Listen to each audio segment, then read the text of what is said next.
বিসমিল্লাহির রহমানির রহিম। আসসালামু আলাইকুম ওয়া রাহমাতুল্লাহি ওয়া বারাকাতুহু। আজ আমরা কোরআনের সবচেয়ে ছোট সূরাগুলোর একটি নিয়ে আলোচনা করব, কিন্তু এর বার্তা অত্যন্ত গভীর।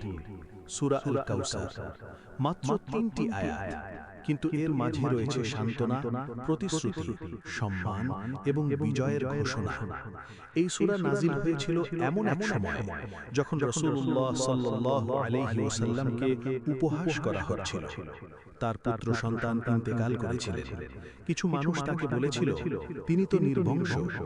তখন আল্লাহ তাআলা নাজিল করলেন, নিশ্চয়ই আমি আপনাকে কাউসার দান করেছি। কাউসার অগণিত কল্যাণ, জান্নাতের এক বিশেষ নদী, অশেষ রহমত। মানুষ অপমান করতে চেয়েছিল, কিন্তু আল্লাহ সম্মান দান করলেন। তারপর আল্লাহ বললেন, অতএব আপনার রবের জন্য সালাত আদায় করুন এবং কুরবানি করুন।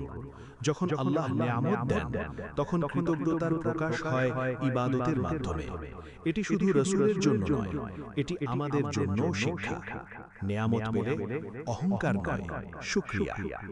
শেষ আয়াতে আল্লাহ ঘোষণা করেন, নিশ্চয়ই আপনার শত্রুই হবে নির্বংশ।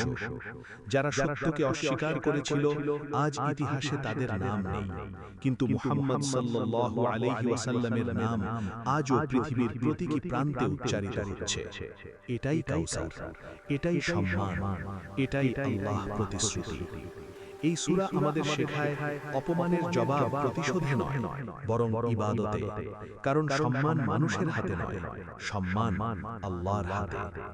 আল্লাহ আমাদেরকে কাউসারের শিক্ষা বুঝে আমল করার তৌফিক দান করুন। আমিন।